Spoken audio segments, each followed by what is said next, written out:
When you wake up, do you check your phone or do you check in with yourself first? A simple question, yet it reflects your entire way of living. In that moment when your eyes just open and your mind is still foggy, you're standing at a crossroads. Let the outside world pull you away or take charge of yourself from the start. The Stoics believed that the morning is the blueprint for the whole day. If you begin in panic, rushing, and getting swept up in the noise of the world, you're sketching a flawed draft of who you are. But if you start with inner strength and calm, you're choosing the path walked by the great Seneca, Epictetus, and Marcus Aurelius, philosophers who rose early and refused to let the outside world invade their spirit. Marcus Aurelius once wrote, "At dawn, when you have trouble getting out of bed, tell yourself, I have to go to work as a human being, not as a CEO, not to scroll through your feed, but to be someone strong, clear-minded, and purposeful." This video will share with you 10 Stoic principles, each one a cornerstone to build a strong morning. Not dry theory, but small, concrete, doable actions illustrated with real-life examples, so that starting tomorrow morning, you can begin your day like a true Stoic. Are you ready? Drop a comment. I choose to start my day.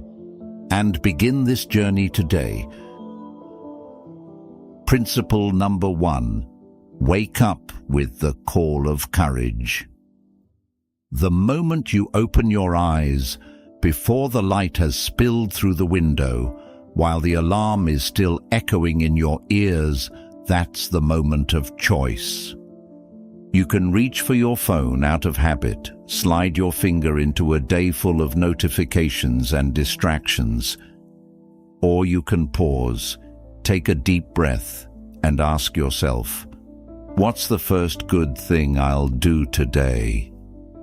Right there, courage is summoned. Not the kind you take to battle, but a quieter kind, the courage of the mind, the strength to steer yourself instead of being swept away by inertia. The first 5 minutes after you wake up are a condensed version of how you'll live the rest of your day. If you start with delay, grogginess, and passive reaction, your whole day will follow that script. But if you choose to act, to face the day with readiness, then you're building a series of intentional steps. Marcus Aurelius once wrote, "At dawn, when you have trouble getting out of bed, tell yourself, I am rising to do the work of a human being." When you hesitate to leave the bed, remind yourself, you're not waking up to scroll, to hide, or to escape. You're waking up to be human, to do what is noble, right, and meaningful. Within that quote lies a subtle but powerful command. Start your day with your duty as a human, with responsibility and reason, not with routine. That's why changing just one moment in your morning has the power of a pivot. Your alarm could play a short reading from the Daily Stoic, or you could simply place a small note by your bedside that asks, "Today, what will I choose to be in charge of, fear or courage?" Ask that question often enough, and your mind will start prioritizing the answer. Your actions will begin to align with it. This habit doesn't ask you to overhaul your life overnight. It starts with one small shift. Don't let the first person you meet each day be the outside world, let it be yourself. The power lies in resisting the pull of automatic reflexes. Stillness is when you take one beat to make a conscious choice. instead of diving straight into momentum. You don't need to meditate for 30 minutes or write a long journal. Just take 10 breaths.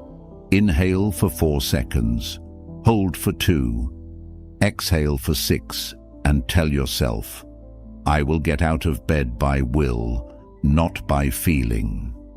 That is the call of courage. Not loud, not flashy, but powerful enough to shift the direction of an entire day. Try it tomorrow morning. No phone, no reflex. Just you and one small Stoic decision to begin with. Principle number 2, 3 minutes of premeditatio malorum.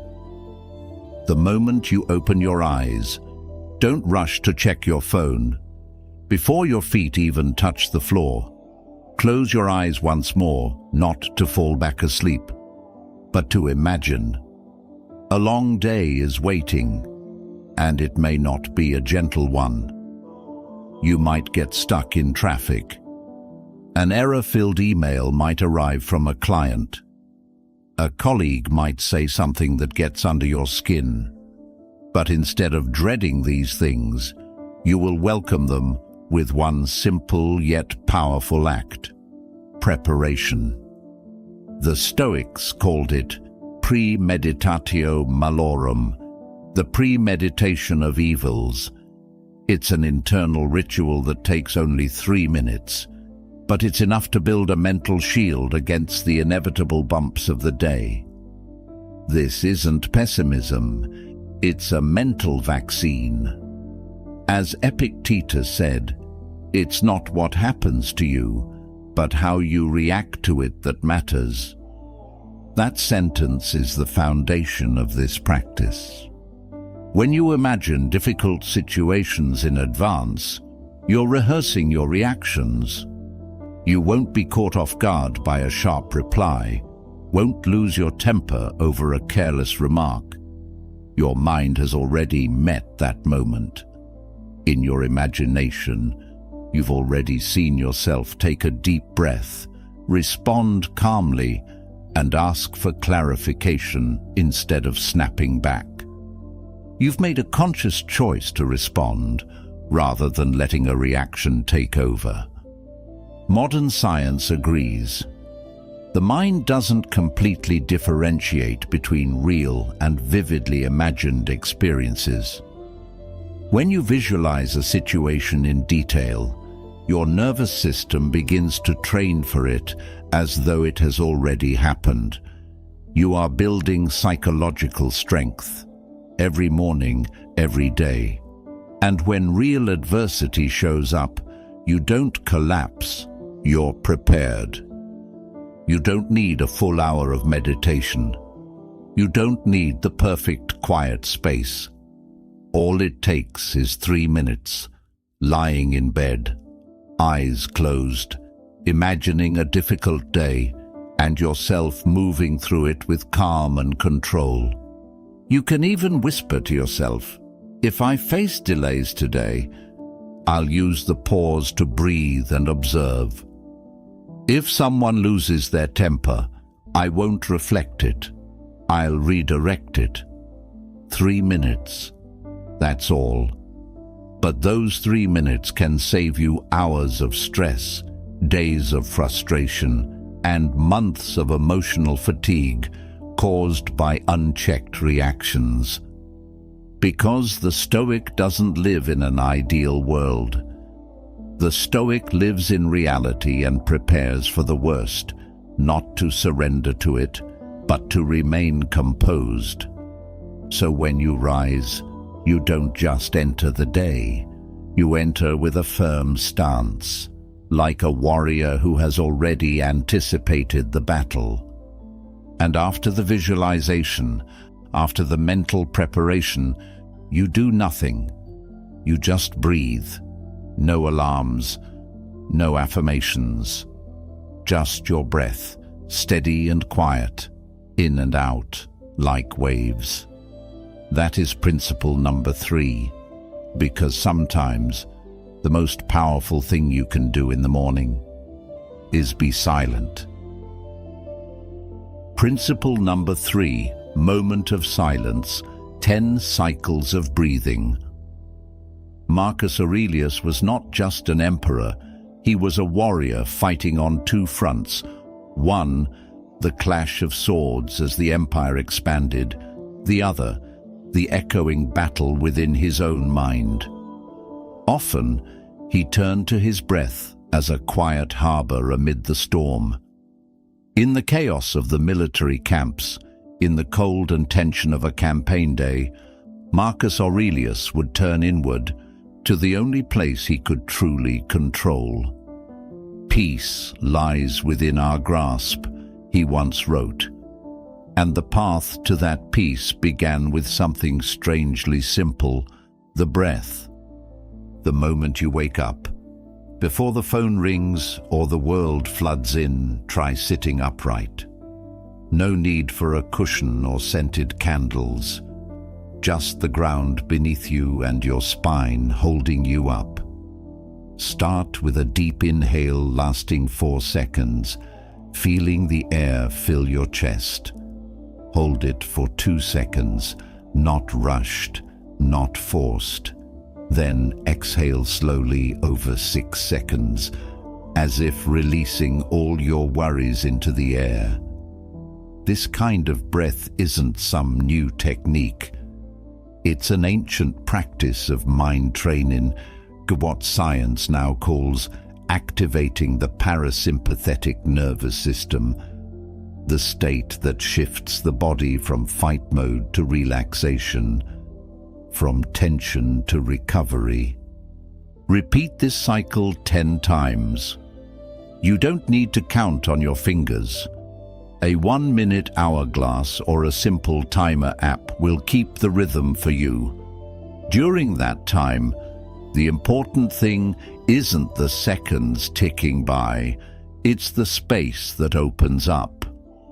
When you sit still and breathe with intention, you're not just managing your breath, you're managing how you respond to life.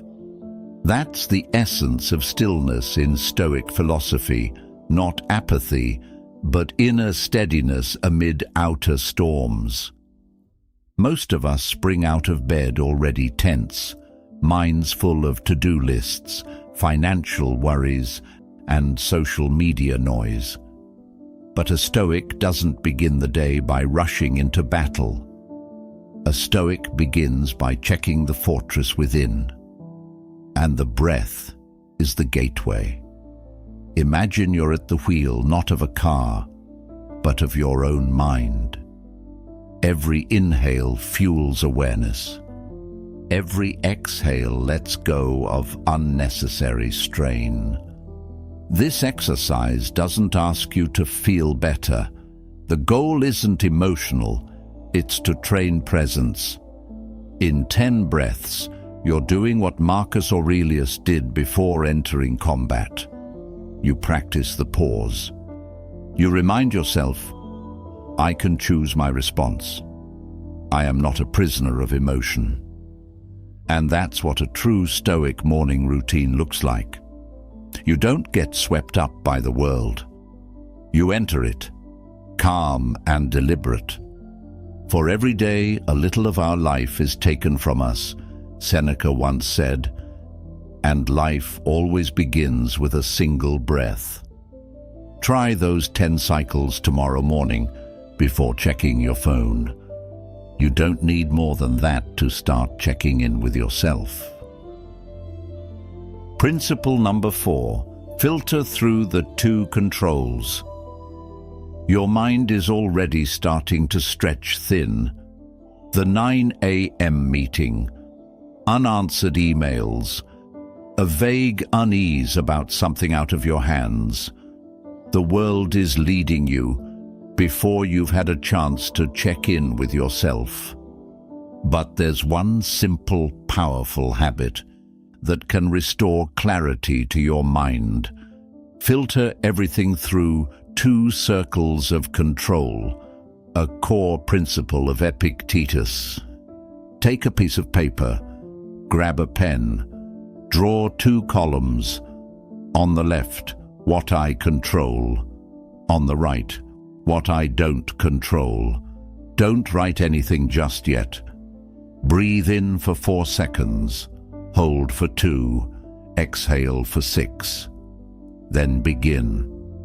A packed calendar, other people's reactions, even the weather, all those go on the right side. You don't make decisions for others. You can't control your boss's mood or the movement of the market. No matter how much you lose sleep over them, they remain outside your hands. So what belongs on the left side? Everything you fully own, preparing your slides, rehearsing your tone for a presentation, writing a clear, concise email. You control how you rise from your seat, where your eyes land, and the breath you take before stepping into a meeting. These might seem small, but they are your real source of strength. Epictetus once wrote, "Happiness and freedom begin with a clear understanding of one principle. Some things are within our control, and some things are not." When you focus entirely on that idea, something strange happens. You become calm. You stop chasing outcomes and start focusing on the right action. You stop measuring yourself by what's outside your control, and instead measure by the effort you choose to bring today. Picture this. You're waiting for a reply from an important partner. Your mind starts spinning through 100 scenarios. Will they sign? Are they reviewing your proposal? That's a normal reaction, but it places you in the wrong column, the one labeled "not in my control." Stay there too long and anxiety will overwhelm you. But if you shift back to the control side, things change. You can revise the email with a calmer tone, add a clearer closing line, or simply sit up straight and reset your posture. In that moment, you're not just taking action, you're regaining command over yourself. That's stillness. And from stillness comes strength. You can't control the outcome, but you can control the quality of your effort. You can't force anyone to respond, but you can respond to yourself with clarity, calm, and consistency. And when you repeat this every morning, again and again, it transforms you into someone who lives with intention instead of being swept around by the world. Tomorrow morning, try taking just 3 minutes to draw those 2 columns. You don't need to write much. Just be honest. A small act, but the first step toward reclaiming control in a chaotic world. Do you check your phone first, or check in with yourself? Now you know one way to answer that question. If you've practiced this principle before, or want to begin tomorrow, ask yourself, what do I truly control in my morning? We'll learn from each other like modern-day Stoics. Principle number 5. Write a morning Stoic journal in 5 lines. The moment you sit up in bed before even touching your phone, do the opposite. Touch yourself. Pick up the small notebook by your bedside, turn to a fresh page, and begin your morning with 5 lines of inner reflection. Keep it short, but enough to shape your mindset, emotions, and moral compass for the entire day ahead. Write, what am I grateful for today? It could be the chirping birds outside your window, the warmth of a coffee cup in your hands, or a friend who's still there even though you've gone silent. This question starts your day with stillness, an awareness that you already have more than you think. Where gratitude lives, comparison and bitterness struggle to take root. Next, write, if a challenge arises, how will I respond? This is the morning version of premeditatio malorum, mentally preparing for what might go wrong. It's not about being negative, it's about being ready. For example, if a colleague complains unfairly, I'll stay silent for 3 seconds, then respond with logic, not emotion. Writing it down in advance is a kind of mental programming, helping you avoid being dragged by impulsive reactions. Line 3. What small act of kindness will I do? Maybe you'll send a message to check in on your mum, hold the door open for someone, or offer your seat on the train. This is how you cultivate strength, not the tough on the outside kind, but the strength to choose what's right even when no one is watching. Kindness is a quiet form of courage. Line 4. What core virtue will I practice today? Courage, temperance, humility. Choose just one virtue per day. Just like Marcus Aurelius did, he didn't make a to-do list, he made a to-be list. To shift the focus from what you're achieving to who you're becoming. Final line, write a quote to cheer you on. For example, think of each day as a single life. Seneca. Or waste no more time arguing about what a good man should be. Be one. Marcus Aurelius. A few words, but they serve as a passcode you can use to reawaken clarity whenever you drift during the day. This journaling practice doesn't need to be fancy, just 5 lines, 3 minutes, but done every morning. You can download a simple Stoic journal template, print it, and clip it to your desk or bedside table. So every morning becomes a moment of awakening, not just a moment of checking email. Writing it down is how you check in with yourself before the world pulls you into its current. It's the foundation of a Stoic morning routine, one that starts with strength and stillness. Before we move on to the next principle, can I ask you one small favor?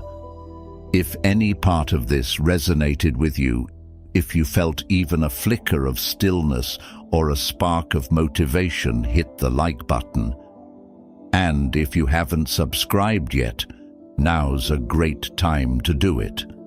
Because when you like and subscribe, you're sending a signal to YouTube. This content deserves to be seen. You're not just helping yourself, you're helping bring Stoic wisdom to thousands of others who need a little light in the morning, too. Thank you for walking with me this far. Up next, we'll talk about a key principle, a powerful mental shift that sets Stoicism apart.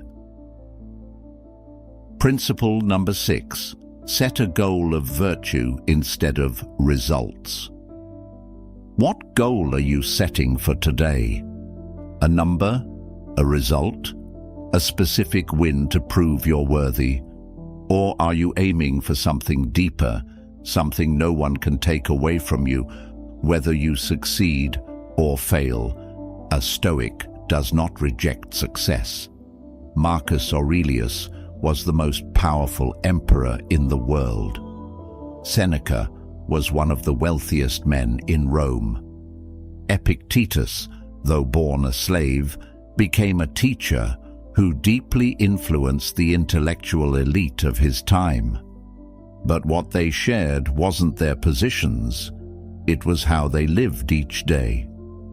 To the Stoic, success is not measured by outcomes, but by the character you display along the way. Think about this. Your goal today might be to close 5 clients. Sounds reasonable, even necessary in a professional environment. But now reframe it. Today, I will be honest, patient, and respectful in every call. feels completely different, doesn't it? One goal depends on 100 variables: whether the client picks up, what mood they're in, how the market moves. The other, it's entirely in your control, your attitude, your conduct, the way you choose to respond. That's why a Stoic starts the day with a moral goal, a virtue goal. Not because they're naive, but because they're clear-eyed. They understand. If you tie your happiness to a fixed outcome, you're placing your peace in the hands of the outside world. But if you aim for virtue, fairness, patience, reason, integrity, you can be proud of yourself even in defeat. And then something remarkable happens. When virtue is your goal, you don't just live better, you work better. You're no longer rattled by rejections, no longer pressured to twist the truth just to hit a KPI. You become steady like a rock in a shifting stream. That's inner strength. That's calm that can't be shaken. In a life like this, there will be moments beyond your control. But your reaction, how you hold to your principles in those moments, that's yours. Failure stops being something to fear. It becomes a chance to train. Success doesn't make you arrogant, because it doesn't distract you from what truly matters. So tomorrow morning, don't write, "I'll land a deal." Write, "I'll keep my word, act with fairness, and won't make things up just to sell." That's how a Stoic starts the day. Now, look back at the first question. What goal are you setting for today? If it's virtue, you've already won before any result arrives. Principle number 7. Train the body to train the mind. Young Cato once walked barefoot across the central square of Rome despite the gravel, the stairs, and the harsh weather. Not because he was poor, not because he was eccentric, but because he understood this. If you can't tolerate a little physical discomfort, you won't stand strong when adversity comes to your mind. You don't have to be like Cato. You don't need to walk barefoot or act tough in a crowd, but you do need to move consistently and deliberately as a kind of ritual to awaken your inner strength. Just 20 burpees, a 1-minute plank, or a simple walk around the block, while the morning mist still clings to the ground. 10 minutes is enough to send yourself a signal. I don't choose the easy path. I choose the path that makes me stronger. When you push your body to sweat, your brain releases endorphins, the hormones that elevate your mood. More importantly, it boosts BDNF, a protein that supports the growth of neurons. That feeling after a workout isn't just a high, it's a reset of your cognitive operating system. Suddenly, everything looks clearer, more manageable. The chaotic to-do list becomes a series of doable steps. Marcus Aurelius trained like a warrior. Epictetus, though crippled and once a slave, emphasized the importance of mastering the body, because they knew the body and the mind are not separate. You want mental resilience? Start by standing steady. Maybe this morning you checked your phone first thing, but tomorrow morning try checking your body instead. Can I do a push-up? Can I hold this stretch for 60 seconds? Can I overcome the pull of laziness and get out of bed immediately? Each answer lays a brick in the foundation of your strength. And in the final shaky exhale of your last plank, you'll find something that seems paradoxical: stillness. Because when the body is pushed to its limit, the mind is forced into the present. No more worrying about tomorrow. No more clinging to yesterday. Just breathe. Just motion. Just you facing yourself. Try it. Set your alarm 10 minutes earlier tomorrow, not to scroll, but to awaken this body, this vessel we so often neglect. So you can walk into the day not as a groggy shell, but as someone fully alive. And if you can, go outside. Cato trained his body in the streets.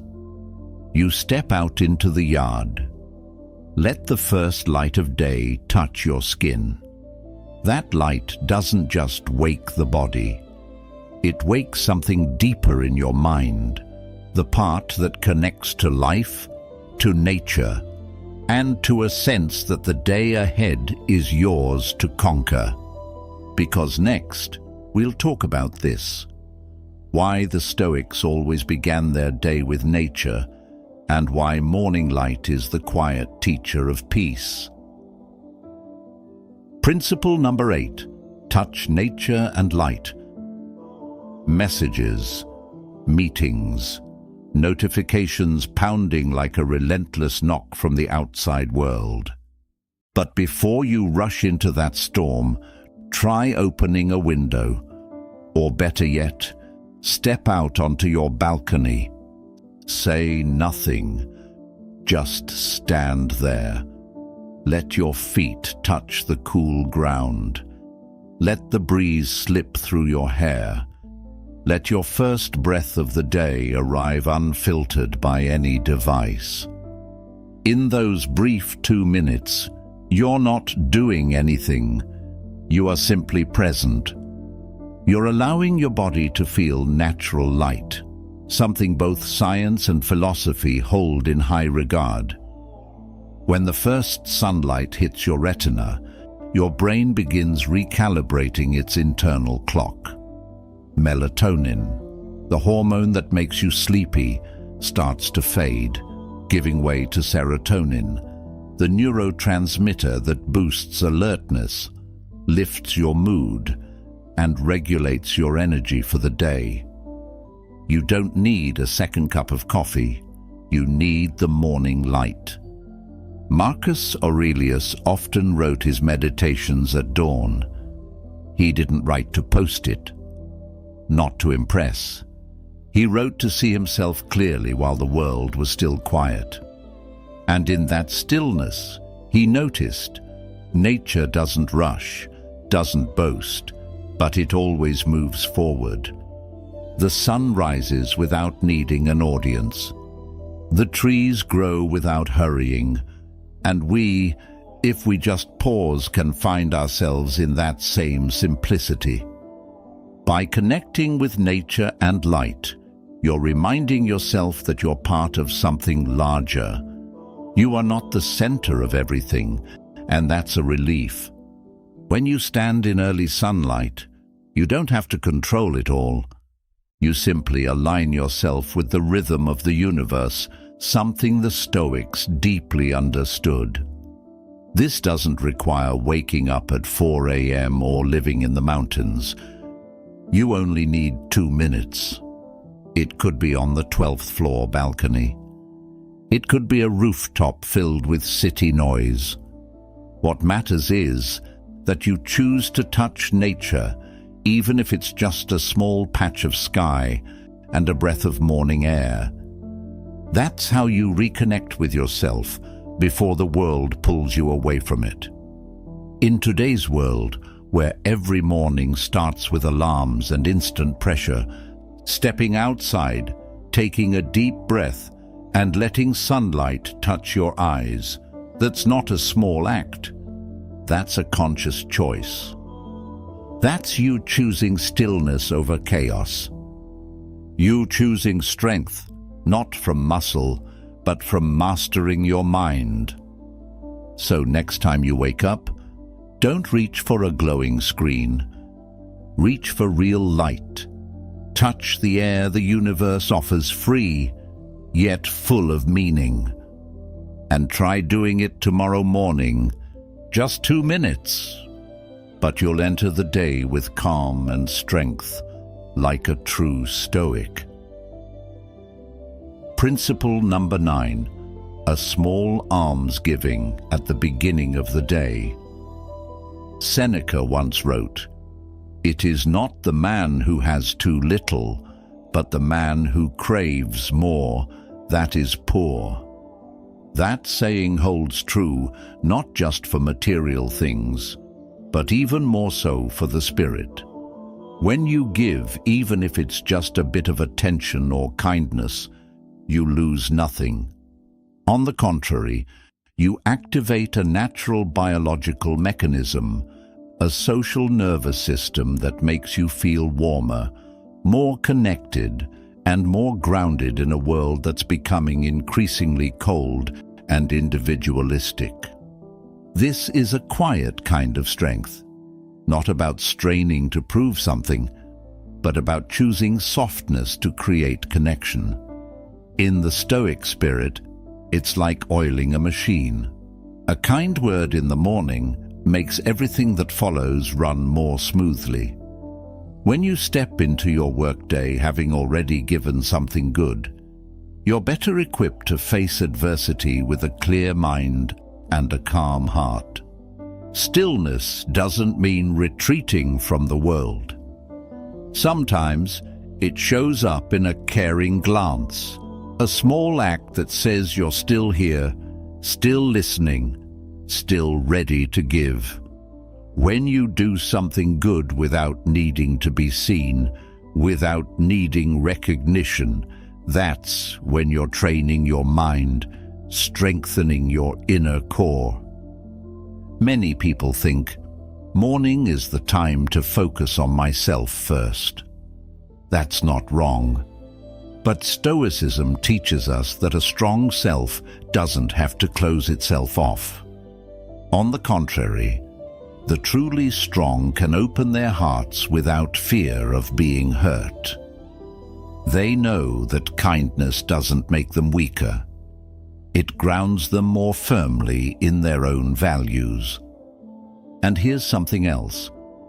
When you begin your day with selflessness, you create a beautiful memory to return to when the day gets tough. In anger, in a tense meeting, or after a mistake, you can remember that you did the right thing this morning. That's enough to keep you from slipping, enough to help you stand back up and carry on like a Stoic. Try this tomorrow morning. No one needs to know. No praise required. Just knowing is enough. Because in the end, you can't control the whole world, but you can absolutely control how you begin your day. And if selflessness is how you choose to start, then no matter what happens afterward, you'll still be able to face it with strength and stillness. But if a kind act is how the day begins, then what should be the reminder that ends it? Perhaps it is death. In the next part, you'll come to principle number 10, where we don't avoid the end, but face it with courage. Memento mori, 3 words, a pin to keep you awake against the illusion of immortality. Are you ready?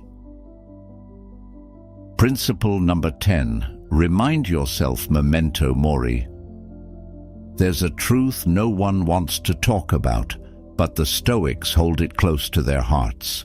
You will die. Memento mori. Remember that you will die is not a curse. It's the clearest reminder for the living. This philosophy doesn't instill fear. It cuts through illusion. And in the very moment you accept that limit, you begin to truly live. You're standing in front of a wall calendar, where each day you've lived is marked with a small black dot. Slowly, The white paper retreats into shadow. That's not a tragedy.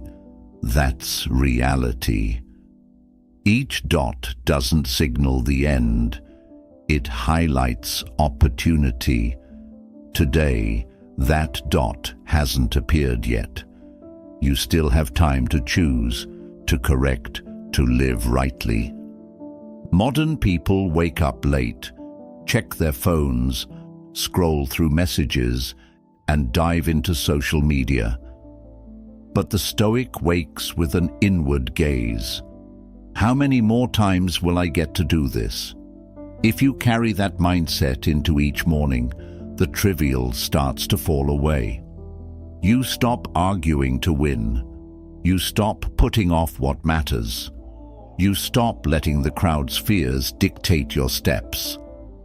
In the light of memento mori, time is no longer an endless resource. A simple morning suddenly becomes the launchpad of something essential. Would you still scroll your phone in the first 30 minutes of the day if you knew this could be your last?